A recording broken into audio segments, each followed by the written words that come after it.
भारतीय संस्कृति के हिसाब से हर वर्ष पितृपक्ष मनाया जाता है। ये भाद्रपद की पूर्णिमा से शुरू होता है, आश्विन मास की अमावस्या को समाप्त होता है। तो इसमें प्रतिपदा से लेकर के चतुर्दशी और इधर पूर्णिमा उधर अमावस्या सारी तिथियां शामिल होती हैं। अपने पितरों में से जिनका जिस तिथि में देहावसान हुआ होता है उस दिन उनका श्राद्ध कर्म किया जाता है। हमारी मान्यता है कि जीवन तो अनंत है, एक शरीर छूट गया, ये संसार छूट गया तो आत्मा कहीं दूसरे शरीर में या दूसरे किसी लोक में होगी और उनके प्रति हम अपनी श्रद्धा की अभिव्यक्ति करते हैं। सामान्य बुद्धि से ये एक अटपटी सी बात लगती है कि जिनका शायद पुनर्जन्म हो चुका हो, जो शायद मोक्ष में चले गए हों, उनके लिए बात इस तरह से हर वर्ष श्राद्ध करने का क्रम क्यों करते हैं। बात ये दोनों तरह से सही है। आत्मा किसी न किसी रूप में तो है और जब श्रद्धा की अभिव्यक्ति होती है तो वो स्पंदन, वो वाइब्रेशन हर जगह पहुंचते हैं। भावना में बड़ी शक्ति होती है, श्रद्धा में बड़ी शक्ति होती है और उसके साथ लोगों को संतुष्ट करने की,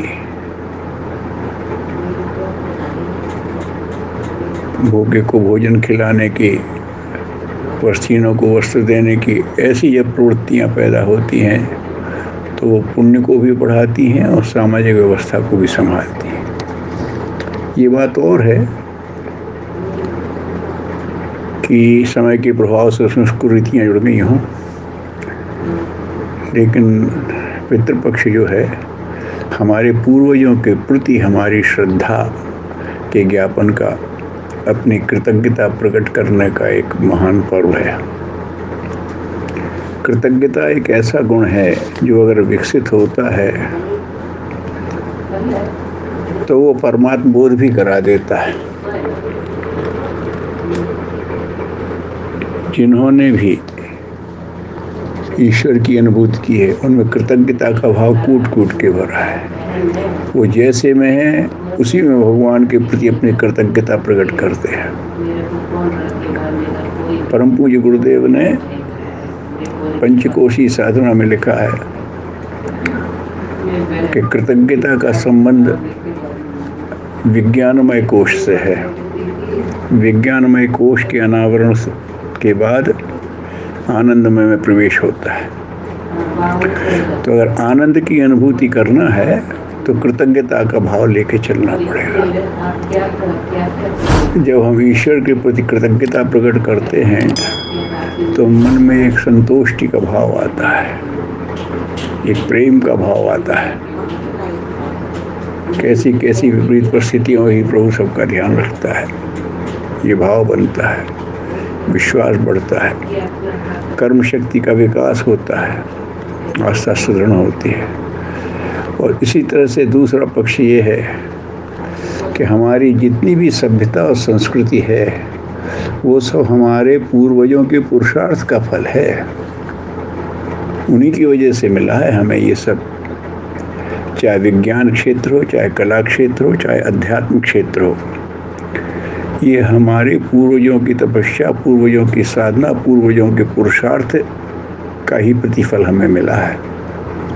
तो उनके प्रति हमें कृतज्ञ होना ही चाहिए। और ये कृतज्ञता का भाव अगर रहता है तो समाज बंध के रहता है, समाज में एकत्व आता है और आत्मा भी अपनी प्रकृति के मार्ग पर चलती है। इसीलिए जो महत्वपूर्ण होते हैं अवसर, उस पर वर्ष में उसका दिन मनाया जाता है। आज पर्यावरण दिवस है, आज माता दिवस है, आज फलाना दिवस है, लेकिन इस चीज़ को हमारे ऋषियों ने इतना महत्व दिया कि उसका दिन नहीं, सप्ताह नहीं, पखवाड़ा मनाते हैं। इसके पीछे यही है कि मनुष्य के अंदर कृतज्ञता आती है तो मनुष्य पाप के रास्ते पर चला जाता है, और मनुष्य के अंदर कृतज्ञता आती है तो वो पुण्य और संतोष के रास्ते पर बढ़ जाता है। तो वास्तव में पितरों का तो जो संतोष होता होगा सो होता होगा, लेकिन साधक स्वयं अपने और अपने समाज के लिए एक बहुत गहरा प्रयोग करता है, जिससे व्यक्ति की आत्मिक प्रगति भी हो, जीवन में सुख शांति भी अनुभव करे और समाज भी उसी पर चले।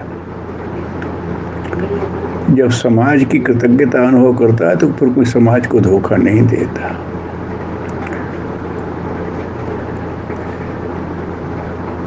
जब आदमी पुरखों की कृतज्ञता करता है तो अपने कर्तव्यों को समझता है, अगली पीढ़ी के कर्तव्यों को समझता है।